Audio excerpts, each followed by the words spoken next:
just joining us, set the tone. Most points scored in the first quarter in NBA this season. The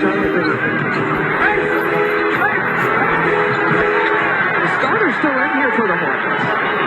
Yeah, it seems kind of strange that they would still be in. Plumlee fouls that. He knows he's got a missed opportunity to become one of those 40-point scorers. It's a pretty good night.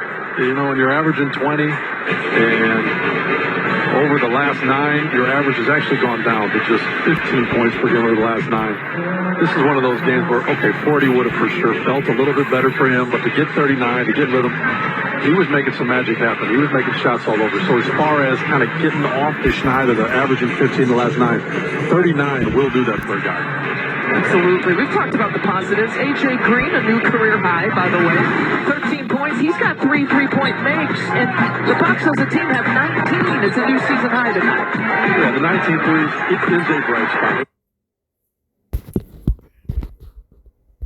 Bobby, A.J. with 3 threes. And this has been an area that over the last 14 games, the last 9 games, the Bucks have not made more than 14 threes. And so seeing it go through, getting some guys in rhythm, Pat, Grayson, those kind of shots have mattered. We see Grayson hit some big shots. Pat really got himself going from 3 against Boston, kind of being home for Christmas, getting 4 threes. He's going to hit 5 since then. So it does seem to carry over. Yeah, 3 for Grayson, 3 for Drew, 3 for Bobby Portis. We mentioned the 3 by A.J. Green. Multiple players with at least 3 3-point makes here tonight. Pack that up and bring it with you on the road. 4 games on the road here coming up. And you know, Giannis over on the bench right now, it seems like the team's demeanor, are they thrilled? Was this a game where they're feeling great about themselves? Absolutely not. There's kind of a grin on his face, saying something funny, but it just gives you an idea, I think, of how long an NBA season is and what's important. You got to be able to turn it around and go play again. And so does that mean he's minimizing this game or doesn't care? I'd say definitely not, but got to be able to continue to keep the right state of mind. Watching his brother. Certainly not. So it's just amazing how basketball is up. If you can't do it again, no thank you. You just got to continue to be able to do it, which is really what makes him so special. And he joked about it in the post-game press conference the other day. He said, I just have a boring game. I score my 55 points, and the style that I play is very boring. I think because I do it every night.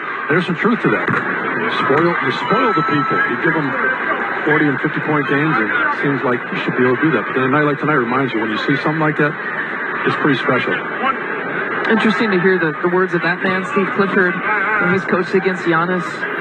He's a head coach at Orlando, and he's now his second stint in Charlotte. He's watched the growth of him. A lot of these opposing coaches talk about the growth of Giannis. Had to coach against him when he was the coach in Orlando in that playoff series, if you remember.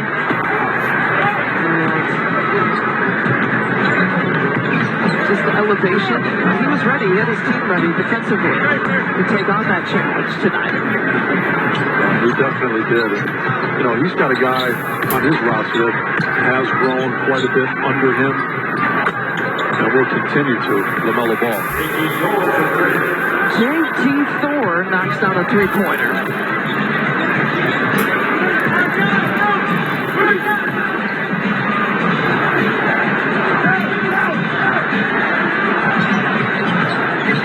Marshawn inching his way through. The block from Richards.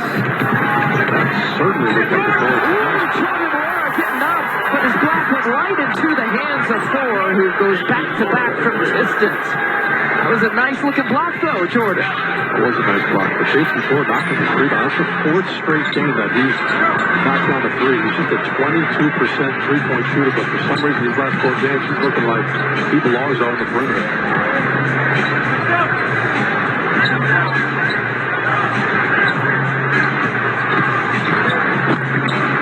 Inside take by Dennis Smith Jr.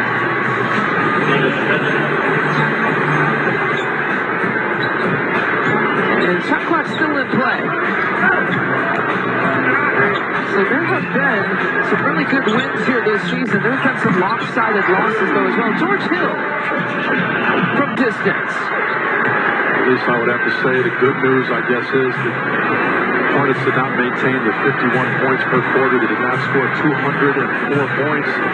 In that sense, Milwaukee, the number 2 defensive team, did hold the Hornets to only 138 in the game, but this was an impressive first quarter, setting the NBA record with that 51 points. Rozier was lights out. This was not the game I think anyone expected, so hats off to Charlotte. Yeah, a team who only picked up their 11th win of the season. They've dealt with some injuries and some illness, of course, like a lot of teams have, but to a lot of their key players. That man, the leading scorer, the game high, 39 points, a season high for Rozier. Just a point off from the 40-point club, but 138 to 109 is the final. Steve Novak, Lisa Byington, Zora Stevenson with you, and our thanks to our producer and director, John Walsh, doing both jobs here tonight, and of course the wonderful men and women of our Valley Sports Wisconsin crew. Craig Kashan will join you, Steve, and you'll join Craig, I guess it would be. I'll meet him over there. Okay, Bucks Live to wrap things up.